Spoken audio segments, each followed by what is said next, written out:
मैं प्रोफेसर रमेश चंद्र गौड़, अध्यक्ष कलानिधि इंदिरा गांधी राष्ट्रीय कला केंद्र, आपका सभी का इस आज के कार्यक्रम तृतीय नामवर सिंह स्मारक व्याख्यान में हार्दिक स्वागत करता हूं।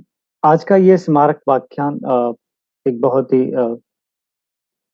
विद्वान और अनुभवी एकेडमिशियन प्रोफेसर ओम प्रकाश सिंह, जो कि प्रोफेसर एवं अध्यक्ष हैं भारतीय भाषा केंद्र, school of language and cultural study, Jawaharlal Nehru विश्वविद्यालय के द्वारा इनकी रचना धर्मिता के आयाम के ऊपर दिया जा रहा है, जिसकी अध्यक्षता परम श्रद्धेय इंदिरा गांधी राष्ट्रीय कला केंद्र न्यास के अध्यक्ष श्री राम बहादुर राय जी कर रहे हैं। और इस कार्यक्रम में हमारे साथ इंदिरा गांधी राष्ट्रीय कला केंद्र के सदस्य सचिव डॉक्टर सच्चिदानंद जोशी जी भी स्वागत वक्तव्य देंगे। आप सभी का इस कार्यक्रम में आगे स्वागत करने से पहले तो मैं आपको एक छोटी सी सूचना देना चाहूंगा कि जैसे कि आप सभी को पता है कि इंदिरा गांधी राष्ट्रीय कला केंद्र अपने नए प्रांगण में इस समय उपस्थित है। आप सभी लोग को उसके बारे में थोड़ा सा जानकारी देने के लिए मैं कुछ एक फोटोग्राफ्स हमारे नए प्रांगण के और मैं आपको एक पीपीटी के माध्यम से दिखाते हुए आगे की कार्यक्रम जारी रखूंगा। तो इंदिरा गांधी राष्ट्रीय कला केंद्र का नया जो प्रांगण इस समय जनपद होटल बिल्डिंग में हम लोग उपस्थित हैं और यहाँ से ऑपरेट कर रहे हैं। इसकी कुछ झलकियां आपकी इसके साथ मैं शुरुआत करते हुए इस कार्यक्रम की जो नया हमारा जो तीसरा स्मारक व्याख्यान है, जो प्रोफेसर नामवर सिंह कलेक्शन हमारे पास आया था, उसकी भी कुछ झलकियां मैं आपको देना चाहूंगा। जैसा कि आप सभी को ज्ञात हुआ कि 2018 में बुद्ध पूर्णिमा वाले दिन प्रोफेसर नामवर सिंह ने अपना जो पर्सनल लाइब्रेरी था, पर्सनल कलेक्शन था, और उसके बाद उनके देहांतवास के बाद 2019 में इस कलेक्शन का विधिवत रूप से उद्घाटन हुआ और हमारा जो प्रथम स्मारक व्याख्यान जो हमने नामवर सिंह जी की याद में शुरू किया 2019 में प्रोफेसर विश्वनाथ तिवारी द्वारा दिया गया। और इसी कार्यक्रम में इस जो हमारा कलेक्शन है इसकी लॉन्च भी हुआ। ये कुछ झलकियां उस कार्यक्रम में की आप देख सकते हैं। अब जैसा कि मैंने बताया कि हम नए प्रांगण में सारा कलेक्शन सुसज्जित कर रहे हैं, और दूसरा जो व्याख्यान था वो प्रोफेसर राधा वल्लभ त्रिपाठी जी के द्वारा दिया गया। इस तृतीय नामवर सिंह स्मारक व्याख्यान में स्थित हैं, और जैसा कि मैंने आपको शुरुआत में बताया कि आज के वक्ता प्रोफेसर ओम प्रकाश सिंह जी हैं।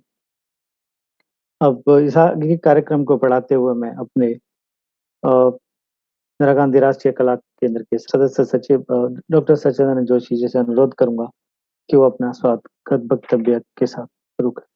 इस महत्वपूर्ण सभा के माननीय अध्यक्ष श्री राम बहादुर राय जी, आज के हमारे विद्वान वक्ता प्रोफेसर ओम प्रकाश सिंह जी, कला निधि विभाग के विभागाध्यक्ष प्रोफेसर रमेश चंद्र गौर जी, और इस पटल पर उपस्थित सभी सम्माननीय देवियों और सज्जनों, इंदिरा गांधी राष्ट्रीय कला केंद्र विगत कुछ समय से अलग अलग विषयों पर महान मनीषियों एवं विद्वानों पर केंद्रित संवाद श्रृंखला का आयोजन कर रहा है।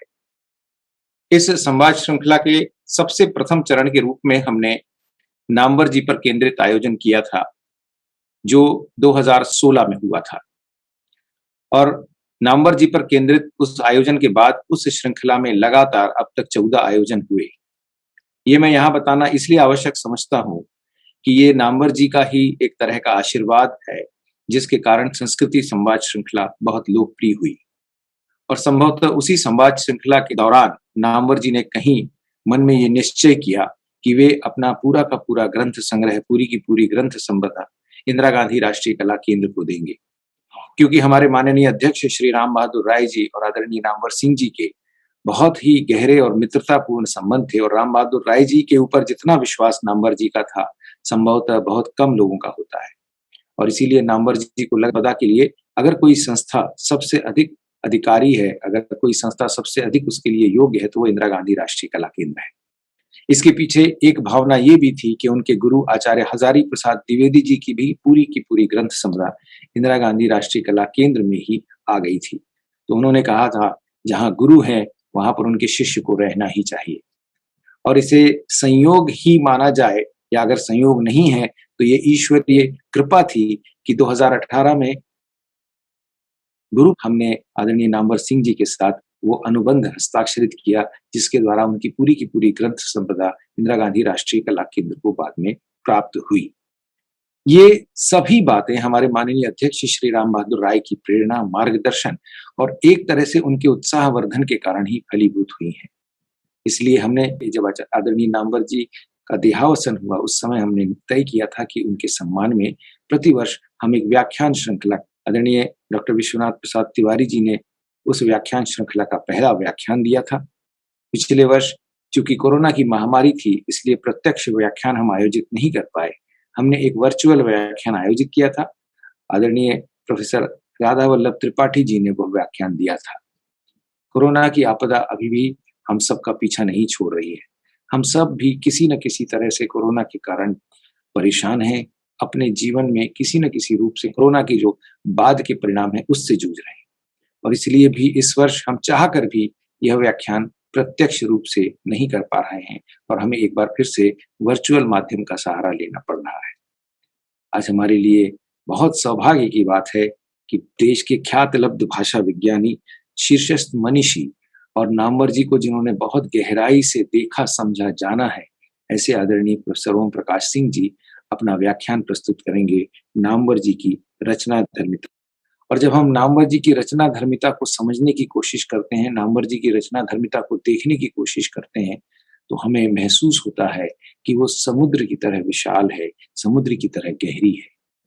नामवर जी के कुछ ही पक्ष हैं जो ज्यादातर लोगों के सम्मुख प्रकट हुए, लेकिन नामवर जी की रचना धर्मिता के जो अलग अलग आयाम हैं उसको अगर कोई शिक्षा शास्त्री देखना चाहे, कोई भाषा शास्त्री देखना चाहे, तो वो जितनी गहराई में उतरता जाएगा उन्हें महसूस होगा कि उन्हें गहरे और गहरे कहीं ना कहीं जाना है। इस तरह का विराट व्यक्तित्व नामवर सिंह जी का था। एक व्यक्ति के रूप में, एक साहित्यकार के रूप में, एक साहित्य प्रणेता के रूप में, एक श्रेष्ठ अध्यापक के रूप में और इन सब के ऊपर एक बहुत अच्छे इंसान के रूप में नामवर जी हम सब के लिए हमेशा प्रणम्य रहे हैं, आदरणीय रहे हैं। इंदिरा गांधी राष्ट्रीय कला केंद्र ने उनके ऊपर एक फिल्म भी बनाई थी जो सुरेश शर्मा जी ने निर्देशित की थी और उस फिल्म बनाने के दौरान भी मुझे याद ही ने जितनी जिंदा दिली से उस फिल्म निर्माण की पूरी प्रक्रिया में भाग लिया था वो सच में बहुत ही अतुलनीय है और बहुत लोगों के लिए अनुकरणीय भी है, क्योंकि जिस ऊंचाई पर नामवर जी थे उस ऊंचाई पर वे सहजता से उस फिल्म निर्माण के दौरान भी बहुत सारी परेशानियां निर्देशकों को या जो और उसे शूट कर रहे थे उसे प्रस्तुत कर सकते थे, लेकिन नामवर जी ने पूरा का पूरा न सिर्फ उस फिल्म निर्माण में सहयोग किया बल्कि उन्हें प्रेरित प्रोत्साहित भी किया। ऐसा ही कुछ अनुभव हमें तब हुआ जब हम उनकी ग्रंथ संपदा के लिए उनके साथ अनुबंध करने पहुंचे थे और उन्होंने हमसे आग्रह पूर्वक कहा कि आप ऊपर की मंजिल पर जाकर वो पूरा संग्रह देखिए और लगभग एक एक किताब के बारे में नामवर जी के पास पूरी की पूरी जानकारी उपलब्ध थी। वे अपनी उस जानकारी को आपसे साझा कर रहे थे, आपको बता रहे थे। अपनी ग्रंथ संपदा से प्रेम करने वाले, अपनी भाषा से प्रेम करने वाले, अपने साहित्य से प्रेम करने वाले, शब्दों के लालित्य से प्रेम करने वाले, ऐसे नामवर सिंह जी का यहाँ मिलकर स्मरण कर रहे हैं। निश्चित तौर पर आने वाले समय में जब सब हम कभी भी अपने जीवन के बारे में सोचेंगे और अपने जीवन की उपलब्धियों के बारे में सोचेंगे तो बहुत सारी उपलब्धियों के बीच एक उपलब्धि जो आपको लगातार चमत्कृत करती रहेगी वो ये भी होगी कि आपने कभी जीवन में नामवर सिंह जी के साथ कुछ क्षण बिताए हैं, कुछ समय बिताया है। वे ऐसे ही व्यक्तित्व थे विचारधाराओं के प्रवाह में और विशेषकर वर्तमान समय में जबकि विचारधाराओं के बीच बहुत अधिक नकारात्मकता और एंगुलैरिटी बढ़ गई है, यानी हम सब ने जो हम भारतीय एक दूसरे को बहुत सहनशील और समझदार समाज कहते थे, विचारधारा के स्तर पर हम कहीं ना कहीं एक दूसरे के प्रति बहुत अधिक आक्रामक हो गए हैं, अनावश्यक रूप से आक्रामक हो गए हैं। ऐसे समय में निस्संदेह हमें नामवर जी का स्मरण हो जाता है, जिन्होंने विचारधारा के इस पूरे के बीच में भी अपने व्यक्तित्व की स्थिरता को बनाए रखा और अपने व्यक्तित्व की गरिमा को कभी गिरने नहीं दिया। इसलिए आज जब हम नामवर जी का स्मरण करें, आज भले ही हम उनकी रचना धर्मिता के आयामों के बारे में बात कर रहे हैं, लेकिन निश्चित तौर पर हमें बहुत जल्दी नामवर जी के व्यक्तित्व को देखते हुए एक व्यक्ति के रूप में भी नामवर जी के आकलन को कहीं न कहीं प्रकाश में लाना चाहिए। मेरा विश्वास है कि बहुत सारे शोधार्थी इस संबंध में भी कहीं न कहीं शोध कर रहे होंगे और ऐसा कोई शोध हमें आ जाएगा। आज का प्रसंग बहुत अधिक बोलने का नहीं है, विद्वानों को सुनने का है। आज ओम प्रकाश सिंह जी हमसे नामवर जी की रचना धर्मिता साझा करेंगे और फिर हमारे अध्यक्ष माननीय श्री राम बहादुर राय जी नामवर जी के संबंध में अपने विचारों से हमें अवगत कराएंगे। इन दोनों महानुभाव वक्ताओं को सुनना और उनके वक्तव्यों को आत्मसात करना, ये हमारी आज की फलश्रुति होगी। मैं इस पटल पर जुड़े सभी सम्माननीय हमारे दर्शकों का, श्रोताओं का भी स्वागत करता हूँ। अपनी सार्थक उपस्थिति से इस आयोजन को गरिमा प्रदान कर रहे हैं। ये बात सही है कि आभासी पटल होने के कारण प्रत्यक्ष वक्ता और श्रोता का कहीं न कहीं संवाद उस तरह से नहीं स्थापित हो पाता, लेकिन अब पिछले 1.5-2 साल की लगातार कसरत ने हम सबको अभ्यस्त तो बना ही दिया है कि हम इस आभासी माध्यम में भी कैसे किसी भी अच्छी चीज का सही ढंग से रस ग्रहण कर सकते हैं। तो इसी आशा के साथ कि हमारा आज का कार्यक्रम भी आपके लिए जीवन की एक महत्वपूर्ण उपलब्धि होगा और अपना वक्तव्य यही समाप्त करता हूँ। धन्यवाद सर, आपके बहुत ही खूबसूरत सुंदर स्वागत वक्तव्य के लिए। और आपने बहुत ही खूबसूरत ढंग से इस कार्यक्रम में की महत्वता और उसको भी बयान किया। जवाहरलाल नेहरू विश्वविद्यालय और प्रोफेसर नामवर सिंह एक दूसरे से बहुत ही महत्वपूर्ण रूप से जुड़े हुए हैं। हमारे लिए बहुत ही हर्ष और गौरव का विषय है कि प्रोफेसर नामवर सिंह का जो हम तृतीय स्मारक व्याख्यान आयोजित कर रहे हैं, उसके वक्ता उसी जवाहरलाल नेहरू विश्वविद्यालय से उन्हीं के ही एक सहयोगी हैं। प्रोफेसर ओम प्रकाश सिंह जी का परिचय सभी अच्छी तरह जानते हैं इस फील्ड में जो भी हैं, लेकिन फिर भी मैं एक अपनी तरफ से उनको आज के इस कार्यक्रम में परिचय देना चाहूँगा। जौनपुर उत्तर प्रदेश में प्रोफेसर ओम प्रकाश सिंह की शिक्षा उच्च शिक्षा काशी विद्यालय वाराणसी में हुई और उनकी रचनाएँ बहुत ही लोकप्रिय और बहुत लोगों ने पसंद की हैं।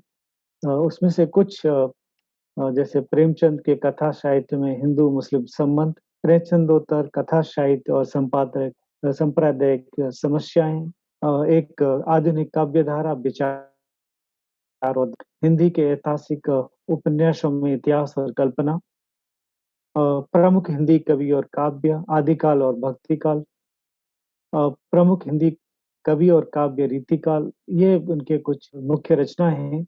इसके साथ-साथ उन्होंने संपादन में भी काफ़ी अपना कंट्रीब्यूशन दिया है। चिंतामणि भाग 4, आचार्य रामचंद्र शुक्ल ग्रंथावली भाग 8, भारतेंदु हरिश्चंद्र जयशंकर प्रसाद ग्रंथावली भाग 7, आचार्य रामचंद्र शुक्ल वैचारिक परभूमि प्रताप नारायण मिश्र संचेता, प्राचीन भारतीय सभ्यता का इतिहास, पाठ और पाठ्यक्रम 84 वैष्णवन की वार्ता।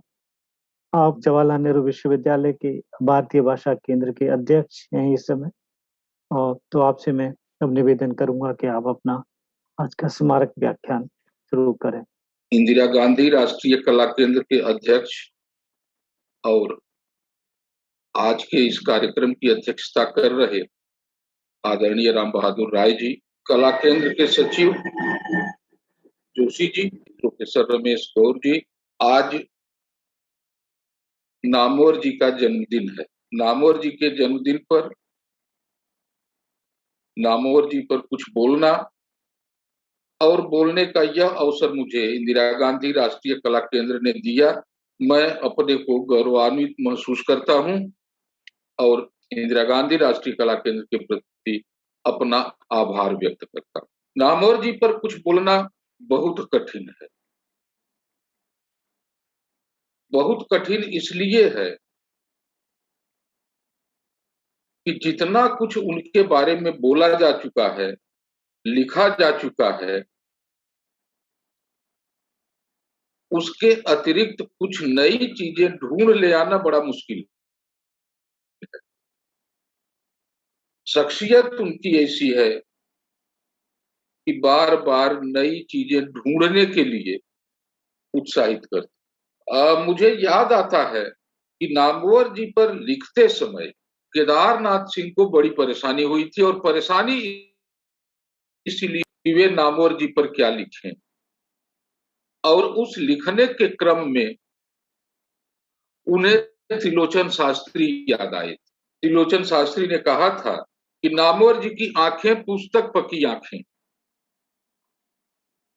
इतना उन्होंने पढ़ा है, इतना गुना है, इतना विचारा है कि आंखों में पुस्तकें बस गई। केदारनाथ जी ने उन पर लिखा। कठिनाई उन्हें बनारस के कारण हो रही थी, नामवर जी के संग साथ के कारण हो रही थी, नामवर जी के विश्वविद्यालय में रहने के कारण हो रही थी। और उन्होंने कहा केवल इस व्यक्ति के पास पुस्तक पकी आंखें ही नहीं है, बल्कि अनुभव का एक बड़ा संसार है। और अनुभव एक ऐसे व्यक्ति का जो पूरब का एक सामान्य सा नागरिक है, जो अगर 2 पैसे की हड़िया भी लेता है तो पूरा ठोक करके, बजा करके, टटोल कर। शुरू से ही विद्वानों के बीच में नामवर जी के व्यक्तित्व को लेकर,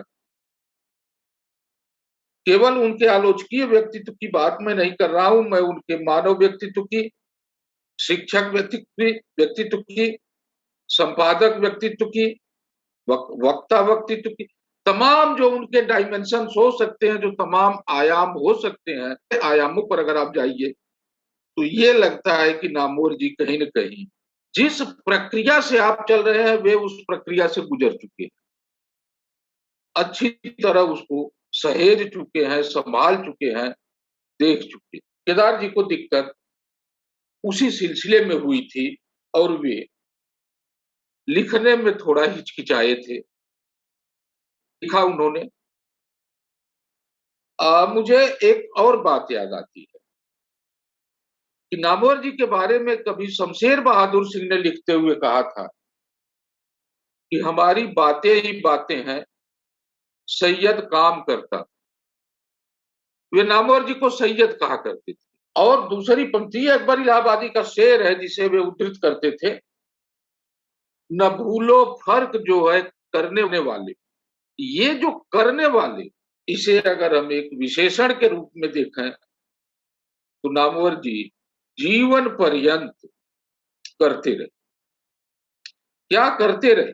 इस क्या करते रहे पर अगर हम विचार करें तो इसके लिए हमें पुनः लौट करके नामवर जी के पास ही जाना पड़ेगा। पूरे लेखन, अपने भाषण, अध्यापन, इन सबको समेटते हुए कभी नामवर जी ने कहा था कि मैं और कुछ नहीं कर रहा हूं, केवल ठहरे हुए जल में कुछ कंकड़ फेंक दे रहा हूं और उससे जो तरंगे निकल रही हैं उनको गिन रहा हूं। क्या हो रहा है? एक उन्होंने यह कहा। दूसरा उदाहरण उन्होंने एक कविता पढ़ करके दिया था। कविता तो मुझे इस समय याद नहीं आ रही है, द्विवेदी युगीन कोई कविता थी। कहा उन्होंने यही था कि मेरी भी इच्छा हुई कि माँ के मंदिर में जाकर के कुछ फूल चढ़ाऊं, लेकिन जब मैं वहां गया तो मंदिर के इतनी गंदगी दिखाई दी कि मैं उसे बुहारने लगा और आज तक उसी को बुहार रहा। ये जैसे लगता है कि ये दोनों 2 सूत्र हैं नामवर जी को समझने के लिए, कि इनसे हम नामवर जी को समझें। समझने की कोशिश यह भी नहीं है कि ये मेरी तरफ से अकेले या पहली बार हो चुकी है, मुझसे पहले बहुत प्रकार से नामवर जी समझे जा चुके हैं। बड़े बड़े विद्वानों ने, अनेक ऐसे लोग जो उनके साथ रहे, जो उनसे टकराए, जो उनसे प्रभाव ग्रहण किए, सभी लोगों का एक विस्तृत लेखन और विस्तृत विचार हमारे सामने मौजूद। उन विचारों में, उन चीजों में कुछ नया कह पाना मुश्किल है। हम सभी जानते हैं कि नामवर जी का जन्म एक साधारण किसान परिवार में हुआ था। उस समय उनका गांव बनारस जिले में आता था। अब बनारस जिला के अलावा एक अलग से बगल में चंदौली जिला पड़ गया है। चंदौली जिले में शुरू दीक्षा उनकी जो है गांव और गांव के आसपास के विद्यालयों में और कस्बे में हुई। ये जरूर है कि अपने छात्र जीवन में ही, स्कूली जीवन में ही, गांव में रहते हुए साहित्य के प्रति, उस समय की हलचलों के प्रति, उस समय की राजनीतिक गतिविधियों के प्रति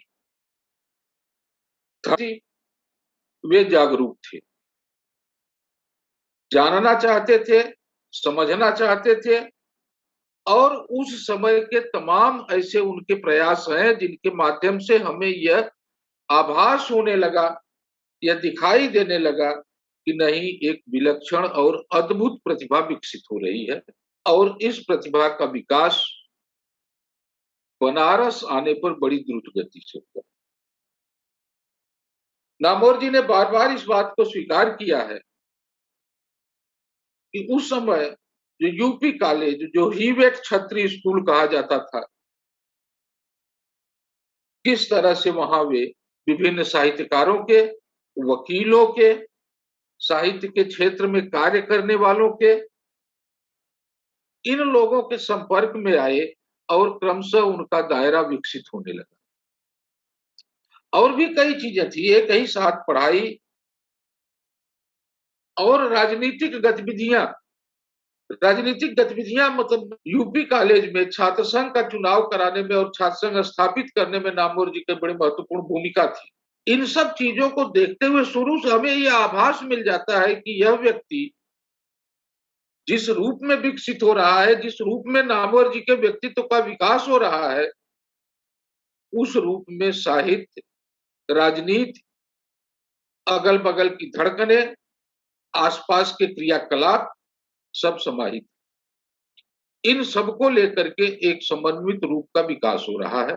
यूपी कॉलेज से निकलकर नामवर जी काशी हिंदू विश्वविद्यालय में पहुंचे और काशी हिंदू विश्वविद्यालय एक ऐसी जगह है जहां से कि उनकी बहुमुखी प्रतिभा का विकास बड़ी द्रुत गति से हो।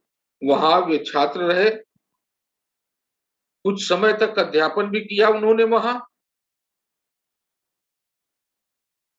अपनी पढ़ाई लिखाई के दौरान इनकी कुछ किताबें भी प्रकाशित हुई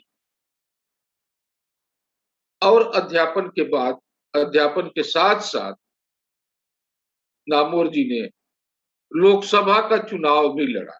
बड़ा मजेदार है, अभी बनारस में भी ऐसे लोग मिल जाते हैं जो उस समय की स्थिति, उस समय के चुनाव, उस समय के नामवर जी के भाषणों की चर्चा करते हैं और साथ साथ इसकी भी चर्चा करते हैं कि कितने सीमित संसाधनों से वह चुनाव लड़ा गया था।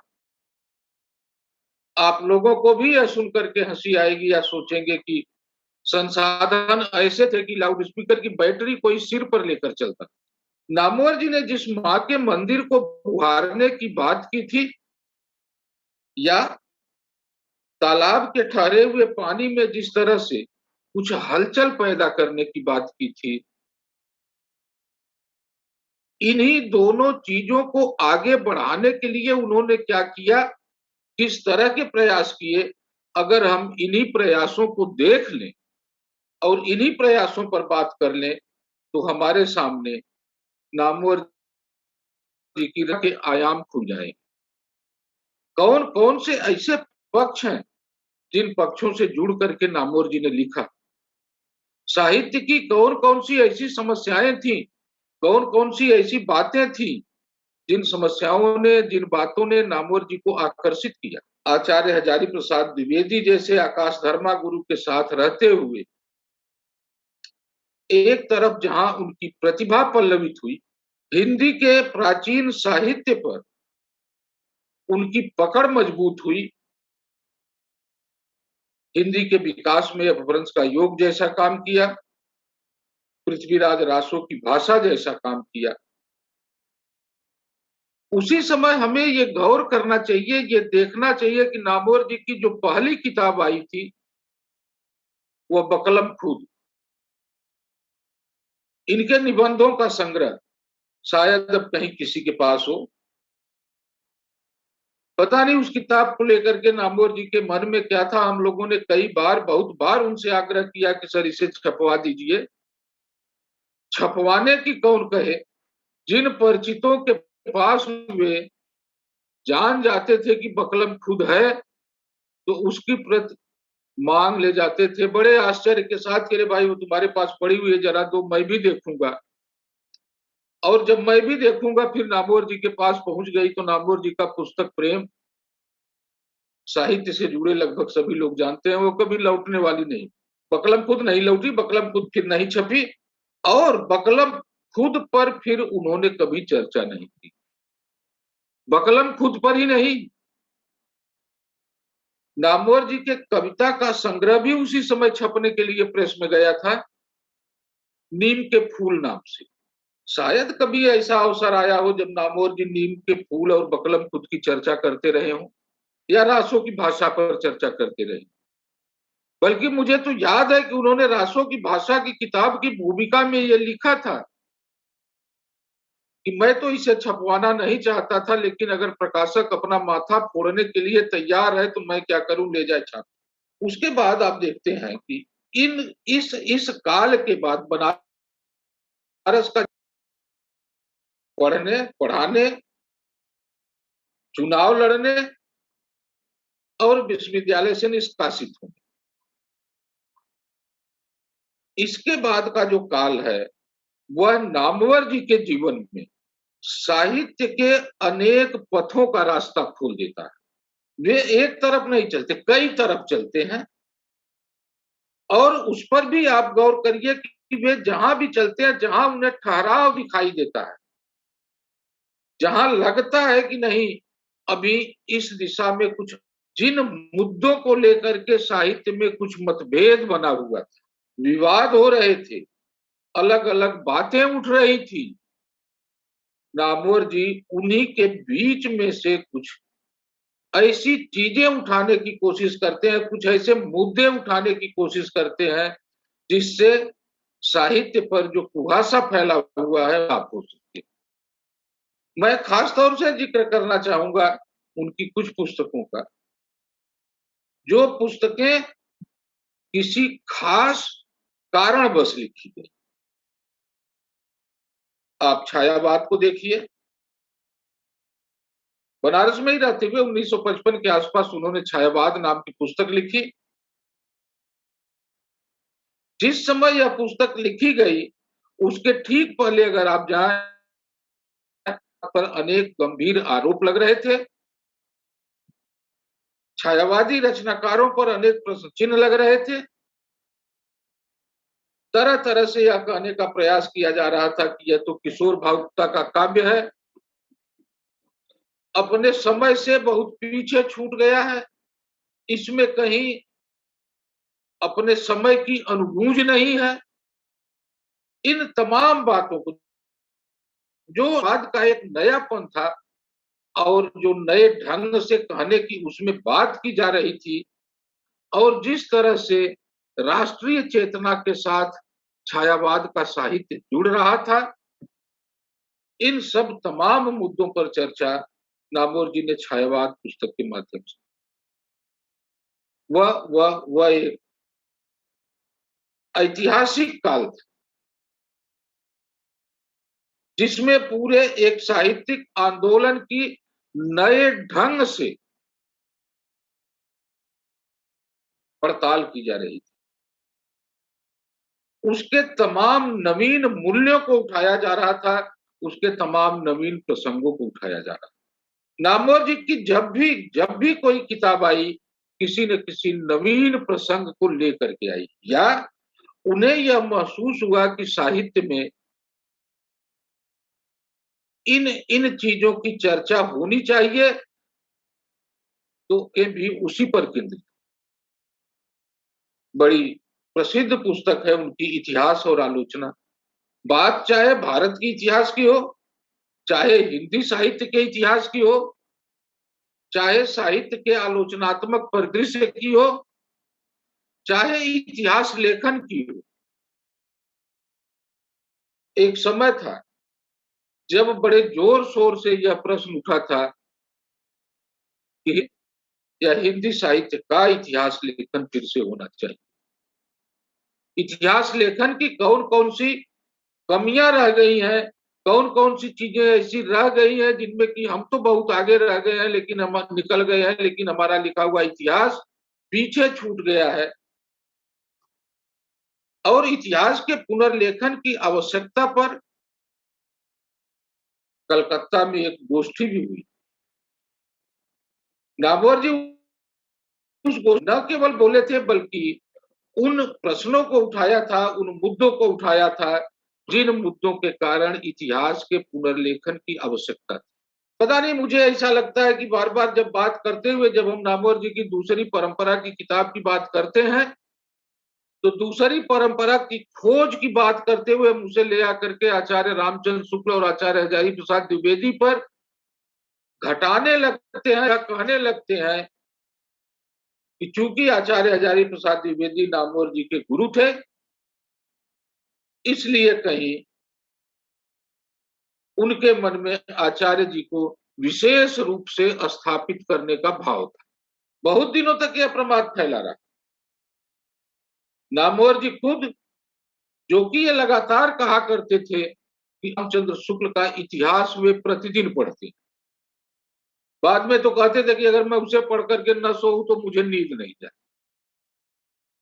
लेकिन इन सब चीजों के साथ इतनी श्रद्धा रखते हुए और सब कुछ होते हुए एक साहित्यिक व्यक्ति, तो एक साहित्यिक आलोचक का यह कर्तव्य भी होता है कि वह रचना की धुरी की पहचान करे और रचना की उस जो धुरी है, जो पिवट है, जहां वह केंद्रित है, उसकी केंद्रीय भूमि में कौन कौन से हैं जो संशोधन की मांग करती हैं, सुधार की बात करती हैं, मांग करती हैं। तो इन चीजों पर सोचना, इन चीजों पर समझना, इन चीजों पर बोलना कहीं पहली परंपरा का नकार नहीं। और पहली परंपरा आचार्य रामचंद्र शुक्ल और आचार्य हजारी प्रसाद द्विवेदी से नहीं बनती। भारतीय परिवेश में जो लोग हैं, देख रहे हैं, उनको याद होगा परंपराओं में संशोधन, परंपराओं को एक और रूप में ले आने की आवश्यकता, ये तो हमारे यहाँ वैदिक काल से चली आ रही है, बहुत लंबे समय से चली आ रही। अगर हम परंपरा को इतने छोटे रूप में देखने लगेंगे तो फिर हम भगवान बुद्ध को कहाँ खड़ा करेंगे, बुद्ध दर्शन को कहाँ खड़ा करेंगे, उस पर कैसे बात करें। नामवर जी जब इन चीजों पर विचार कर रहे थे तो उनके जेहन में कहीं न कहीं ये बातें थी। इतिहास, अपने परंपरा की पहचान, इतिहास लेखन में सुधार और साथ ही साथ साहित्य में चल रही जो कुछ नवीन हलचलें हैं, केवल भारत में ही नहीं, केवल हिंदी साहित्य में ही नहीं, भारतीय साहित्य में, विश्व साहित्य में क्या कुछ हो रहा है जो हमारे यहाँ आना चाहिए, हमें भी उस पर बात करनी चाहिए। अगर देखेंगे तो इतिहास और आलोचना पुस्तक में इसकी शुरुआत हो चुकी थी। नामवर जी के इसमें कई लेख ऐसे हैं जो विश्व साहित्य की हलचलों से टकराते हैं। कई ऐसे लेख हैं जहां आकर के साहित्य के समाजशास्त्र की बात शुरू हुई थी। वे कहा करते थे कि अगर साहित्य का साहित्य शास्त्र हो सकता है तो साहित्य का समाजशास्त्र क्यों नहीं हो सकता। और आप देखें तो साहित्य के समाजशास्त्र के निर्माण के लिए वे लगातार कई वर्षों तक प्रयास रहे, बल्कि मैं यह कहूं कि जीवन के अंत तक प्रयासरत रहे। प्रयास उनका रंग लाया, कितना उन्होंने अनुवाद कराया, कितना छापा, विदेशों में इसके बारे में क्या सोचा जा रहा है, में क्या सोचा जा रहा है, अंग्रेजी के साहित्य में क्या सोचा जा रहा है, विश्व के और देशों में क्या सोचा जा रहा है, साहित्य का समाजशास्त्र कैसे विकसित हो रहा है, कौन कौन से राइटर ऐसे हैं जिनको पढ़ना हमारे लिए आवश्यक है। इस पर खुद नामवर जी ने लिखा, तमाम लेखों का अनुवाद कराया। उन अनुवादकों में कम से कम आज प्रोफेसर मैनेजर पांडे हमारे साथ हैं, हम लोगों का सौभाग्य। और प्रोफेसर पांडे की किताब भी साहित्य का समाजशास्त्र उसके बाद आई। जवाहरलाल नेहरू विश्वविद्यालय में साहित्य का समाजशास्त्र एक पेपर के रूप में इंट्रोड्यूस हुआ, जो आज भी चल रहा है, आज भी जिस पर चर्चा हो रही है। यह कुछ ऐसी नवीन चीजें थी जिनके प्रति नामवर जी हमेशा चिंतित रहते थे। साहित्य में ग्रामसी की चर्चा हो, देरिदा की चर्चा हो, टी.एस. इलियट की चर्चा करनी हो, मतलब तमाम विदेशी लेखकों को, विदेशी चिंतकों को, विदेशी विचारकों को ले आकर के उनके विचारों से परिचित कराना, साहित्य में उनके योगदान को समझना, समझाना, नामवर जी लगातार इसका प्रयास करते रहे। केवल अगर ये देखा जाए कि अपनी आलोचना में, आलोचना पत्रिका की मैं बात कर रहा हूं, कि आलोचना पत्रिका में उन्होंने कितने विदेशी लेखकों के अनुवाद छापे हैं और किन किन नवीन प्रवृत्तियों की चर्चा की है। बहुत पहले नामवर जी विखंडनवाद पर लेख छाप चुके और जो कुछ उसके स्वीकार और अस्वीकार दोनों का तर्कपूर्ण साहस उनके पास था, तर्कपूर्ण जवाब था। ये तो नामवर जी का एक रूप था जहां की वे लिखते थे या अपने संपादन में, मैं आलोचना के संपादन की बात कर रहा हूं, कि आलोचना के संपादन को अगर उसको आप देख लीजिए, उस समय की पूरी फाइलों को उलट डालिए जिनमें जिस समय नामवर जी आलोचना के संपादक थे, तो आपके सामने यह स्पष्ट हो जाएगा कि इनकी मानसिक निर्मित में कौन कौन से ऐसे तत्व हैं जो कि काम कर रहे थे और ये हिंदी साहित्य को किस तरह से कैसे आगे ले जाना चाहते। यह तो ये एक बात जिस पर की बहुत लंबी बात की जा सकती है और उनकी पुस्तकों के बारे में बात की जा सकती है, कहानी की बात की जा सकती है, कविता के नए प्रतिमान की बात की जा सकती है, कि जिस समय नई कहानी और साठोत्तर कहानी, इन दोनों के बीच में एक फाक दिखाई देने लगा था। इन दोनों के विश्लेषण करने के टूल्स हम नहीं निर्मित कर पा रहे थे। उस समय नामवर जी कहानी नई कहानी पुस्तक, कहानी नई कहानी, जिस पुस्तक में नई कहानी ही नहीं, नई कहानी के बाद की कहानी का भी अच्छी तरह से विवेचन किया गया है, विश्लेषण किया गया है, उन प्रवृत्तियों को, उन संभावनाओं को तलाशने की कोशिश की गई है जो कहानी साहित्य में विकसित हुई। मुझे नहीं भूलता, उस किताब की भूमिका लिखते हुए नामवर जी ने अपनी भूमिका में अंग्रेजी की एक पंक्ति उद्धृत की थी। कुछ इस तरह से पंक्ति थी कि when they fly use our wings, कि वे जब भी उड़ेंगे मेरे ही पंखों का इस्तेमाल करेंगे। प्रतिमान बनाए गए थे वहां और वे कुछ निश्चित प्रतिमान थे। इसी तरह से कविता के नए प्रतिमान पुस्तक, जब उन्हें यह आवश्यकता महसूस हुई कि आज कवि जहां हैं और जहां दो दो दो तरह की कविताएं, दो प्रकार की कविताएं, दो दिशाओं में कविता हो रही है, उन दोनों दिशाओं की सही पहचान होनी चाहिए और सही ढंग से उन कविताओं को आगे बढ़ाना चाहिए। लोग कहते हैं कि वे मुक्तिबोध पर बात करने के लिए अज्ञे के कंधे पर बात किया है। मैं इसको दूसरे रूप में मानता हूं, इस रूप में समझता हूं कि अज्ञे की कविता के मूल्यांकन के लिए जिन प्रतिमानों की आवश्यकता थी, वे प्रतिमान मुक्तिबोध की कविता के लिए भी सटीक होंगे, ऐसा कहना मुश्किल था। अज्ञे और मुक्तिबोध की कविता, इन दोनों के बीच का जो अंतराल था और इन दोनों के जो विवेचन विश्लेषण के लिए जिस तरह थी, जिस तरह की हमें कोशिश करनी थी, जिस रूप में हमें आगे बढ़ना था, यह नामवर जी ने कविता के नए प्रतिमान के माध्यम से प्रस्तुत बात उलझाई भी गई, बहुत आई गई, और ये कहा गया कि कविता के नए प्रतिमान की बात हो रही है कि नई कविता के प्रतिमान की बात हो रही है, या पूरी पुस्तक में कौन कौन से प्रतिमान उभर करके आ रहे हैं।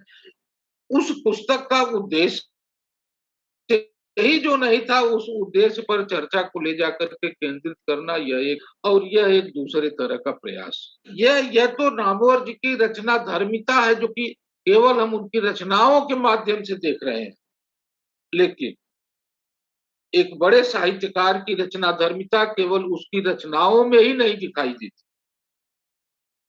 नामवर जी के कार्यों पर हम विचार करें, राम बहादुर जी हैं, जानते होंगे कि नामवर जी तो पत्रकार दिनों तक किए हैं, जनयुग का संपादन करके। आलोचना पत्रिका का उन्होंने लंबे समय तक संपादन किया और आलोचना पत्रिका को एक निश्चित दिशा दी।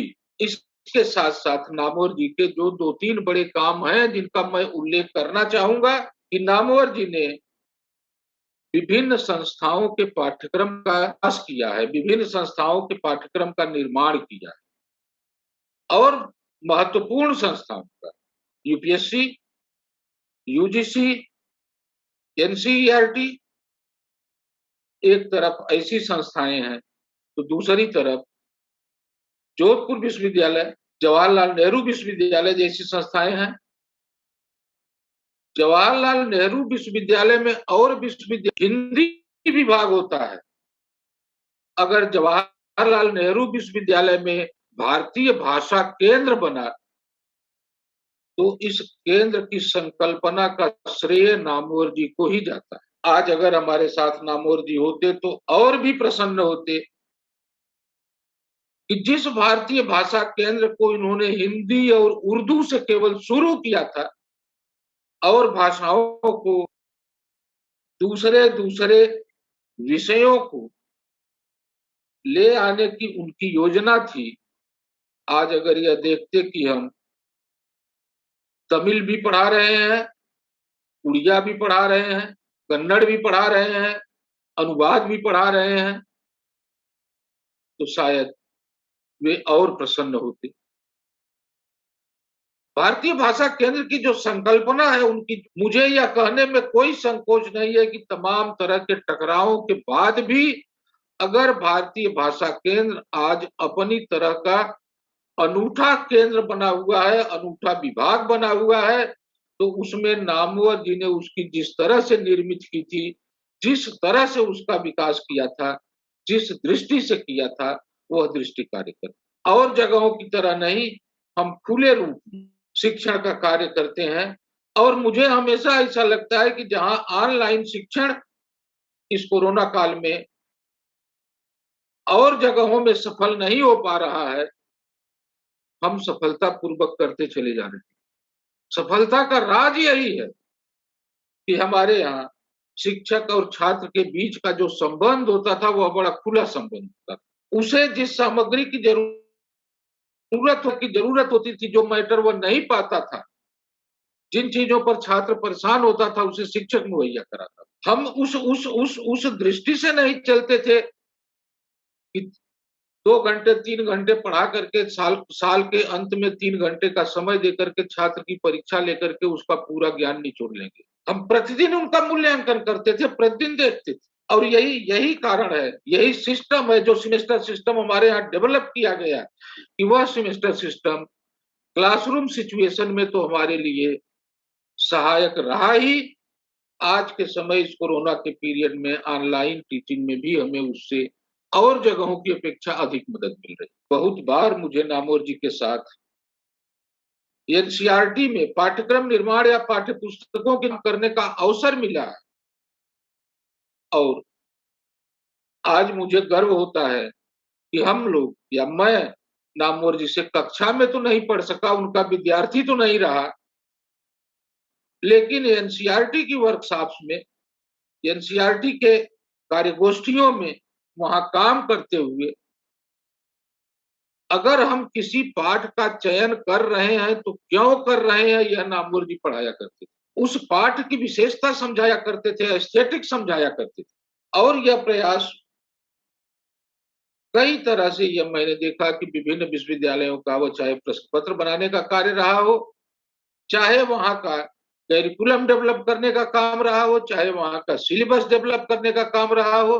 नामवर जी बड़े खुले रूप में चीजों को सामने रखते थे लोगों करके। एक लंबे चौड़े डिबेट के बाद, लंबी चौड़ी बातचीत के बाद फिर चीजों के स्वीकार अस्वीकार का प्रश्न उठता।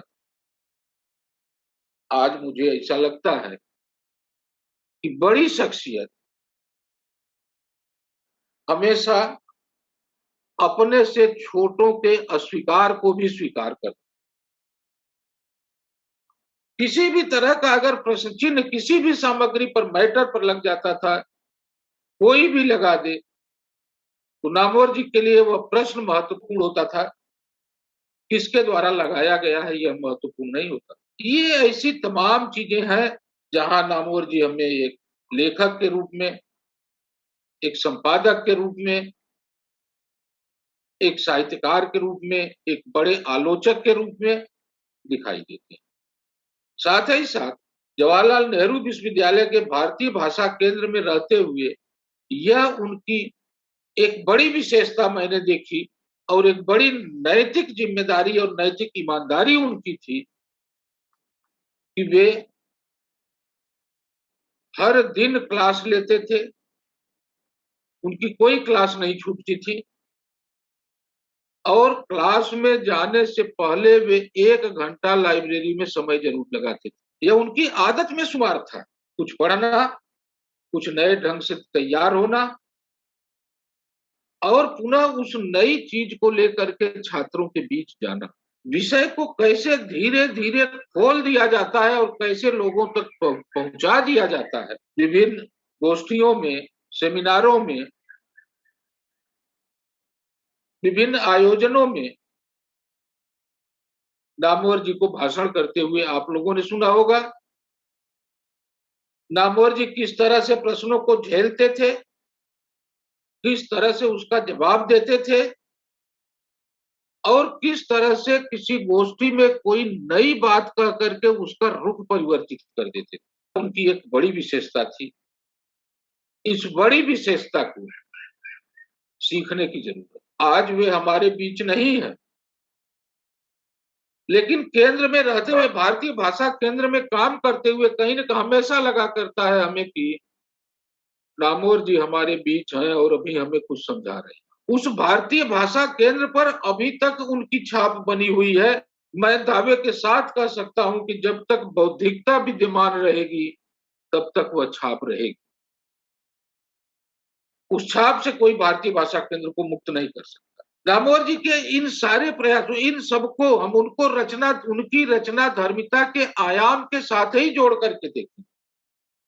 रचना धर्मिता केवल पुस्तक लिख देने में ही नहीं होती, केवल आलोचना की किताब लिख देने में नहीं होती।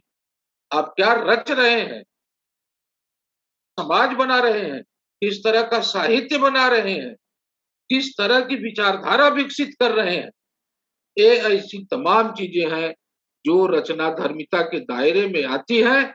और उनकी इस रचना धर्मिता का हमें बहुत विस्तार से इसके अलग अलग पहलुओं पर, यह तो आज एक ऐसा समय है, आज उनका जन्मदिन है, आज सब कुछ अच्छा अच्छा है, आज हम उनके साथ हैं, उनको उनका स्मरण कर रहे हैं।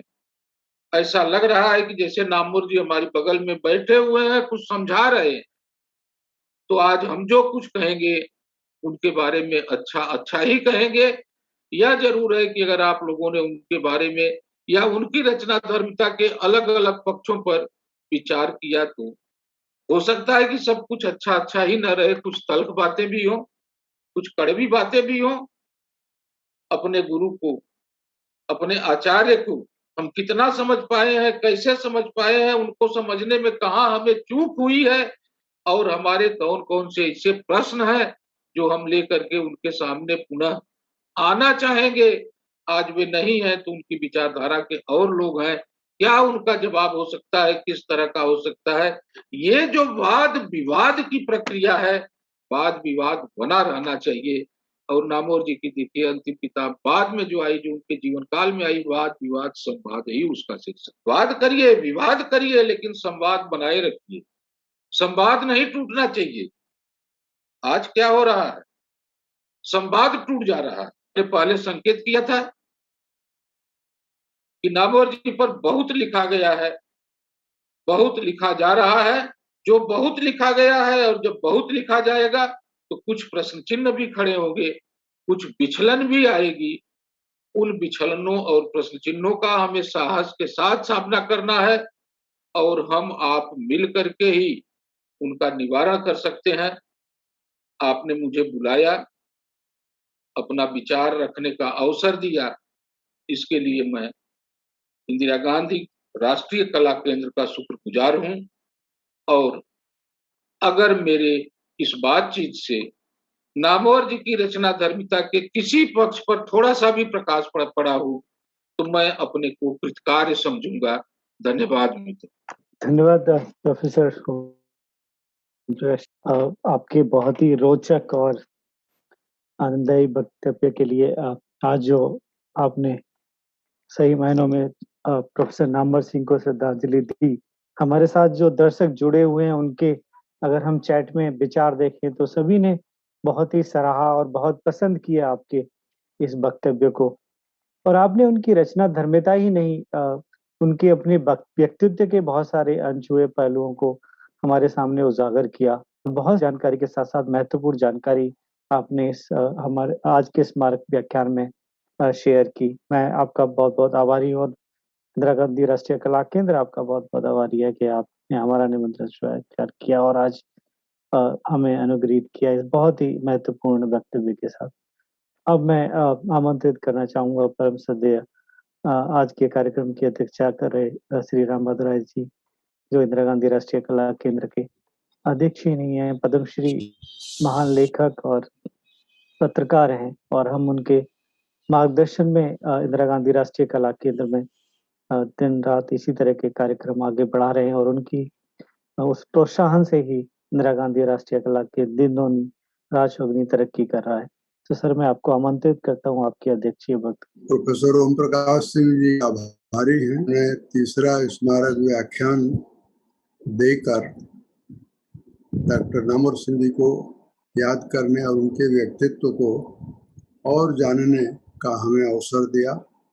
डॉक्टर सचिदानंद जोशी जी, प्रोफेसर रमेश गौड़ जी और मित्रों, डॉक्टर नामवर सिंह जी को लंबी आयु मिली थी और भी वो जीते रहते तो हमारे लिए प्रेरणा के स्रोत थे और प्रेरणा के स्रोत भविष्य में भी बने रहेंगे। लेकिन अगर वे होते तो हमारे लिए बहुत आनंद की बात होती। भारत के कोने कोने में उनके शिष्यों की परंपरा है। कोई ऐसा विश्वविद्यालय नहीं होगा जहाँ नामवर सिंह जी को मानने वाले, उनका आदर पूर्वक स्मरण करने वाले, उनको का अनुसरण करने वाले मिल जाएंगे। और ये ऐसा फैलाव है जो शायद किसी दूसरे साहित्यकार या साहित्य के किसी दूसरे व्यक्ति के लिए इस बारे में सोचा भी नहीं जा सकता। ऐसा साहित्यकार मैं समझता हूँ कि कोई दूसरा समालोचक नहीं हुआ। और केवल वे समालोचक नहीं थे, सार्वजनिक जीवन में उनका एक ऊंचा स्थान। कई अवसरों पर मैं उनके साथ रहा हूँ। जैसे काशी हिंदू विश्वविद्यालय का कोई प्रश्न होता था और जब हम डॉक्टर नामवर सिंह जी के पास जाते थे तो हमारी और उनकी आयु में फर्क मिट जाता था।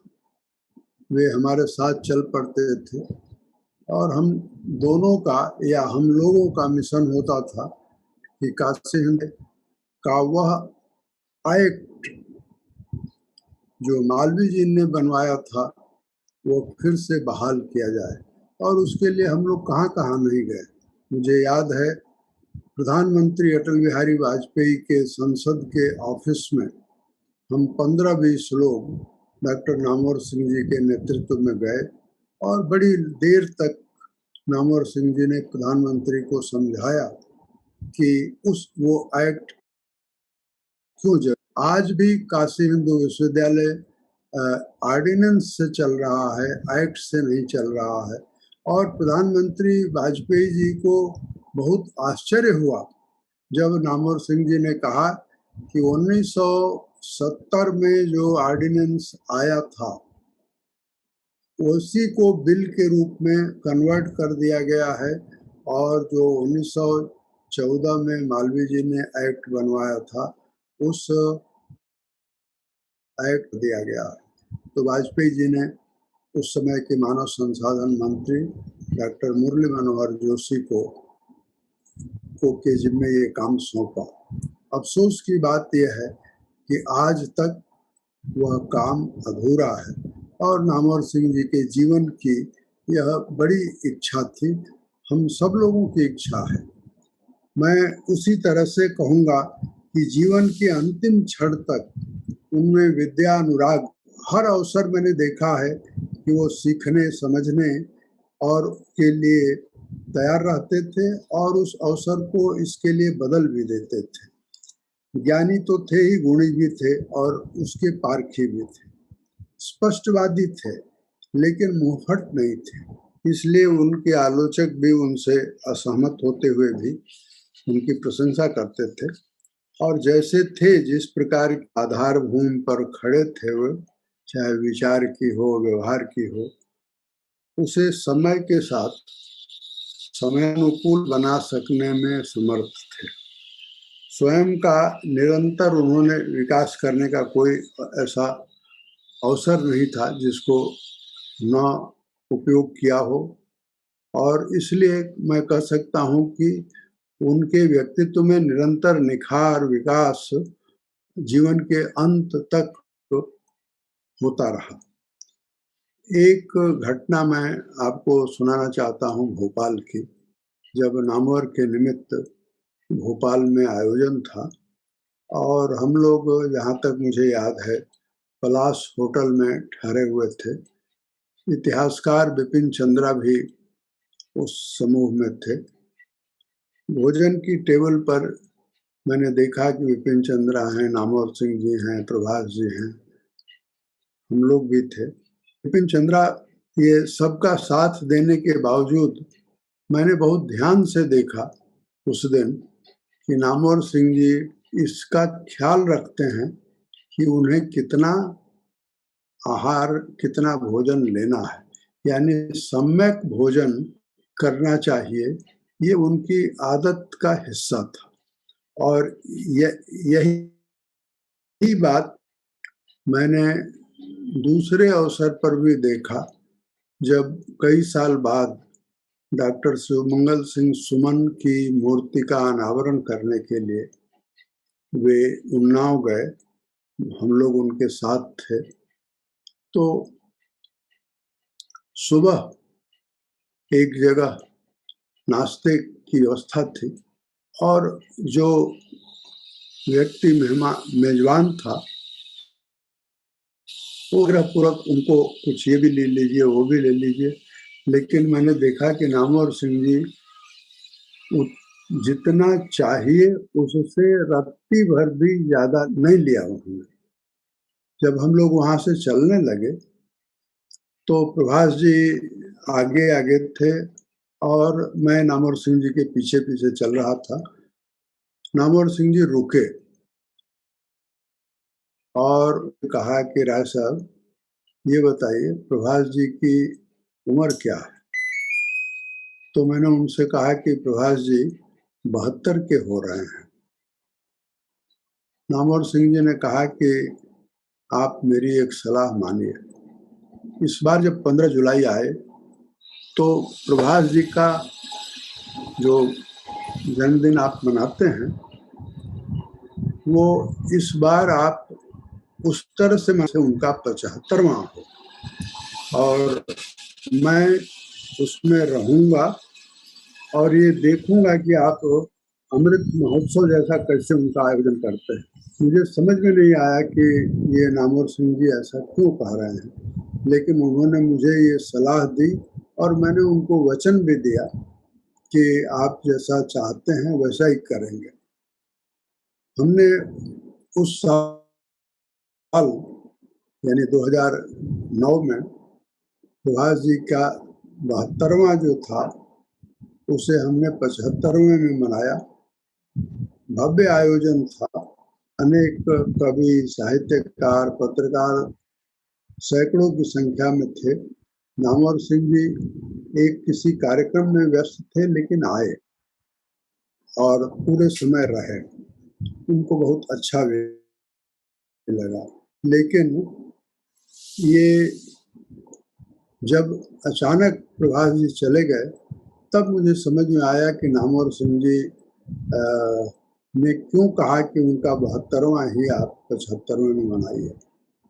मैं एक बात और कह करके अपनी बात पूरी करूंगा कि उनके जीवन में जो मैंने देखा है पाखंड नहीं था, बल्कि पाखंडियों का पाखंड ध्वस्त करने का काम हुए जब और उसकी घटना 2015-16 में थी जब लोग सम्मान वापसी के लिए लाइन लगा रहे थे।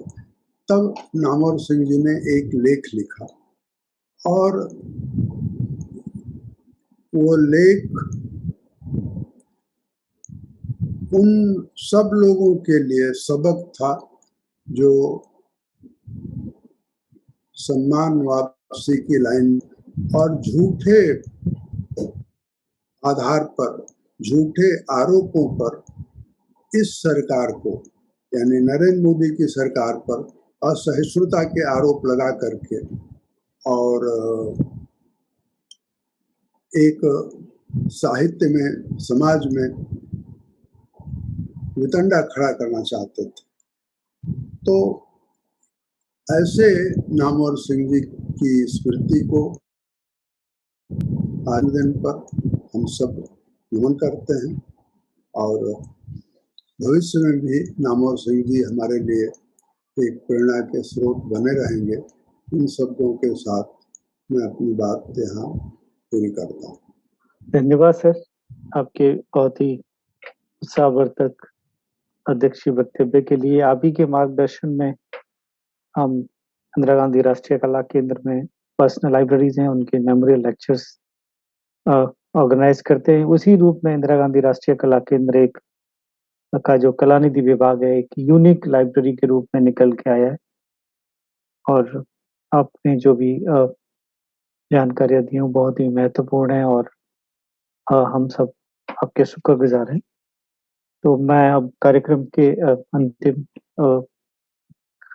धन्यवाद प्रस्ताव की तरफ अग्रसित होते हुए सबसे पहले अपने आदरणीय प्रोफेसर ओम प्रकाश जी का बहुत बहुत आभार व्यक्त करना चाहूंगा कि आपने हमारा निमंत्रण सहज स्वीकार किया और आज इस कार्यक्रम की शोभा बढ़ाई और साथ में बहुत ही महत्वपूर्ण जानकारी सभी के साथ साझा की। हम आपके आभारी हैं। बहुत बहुत धन्यवाद।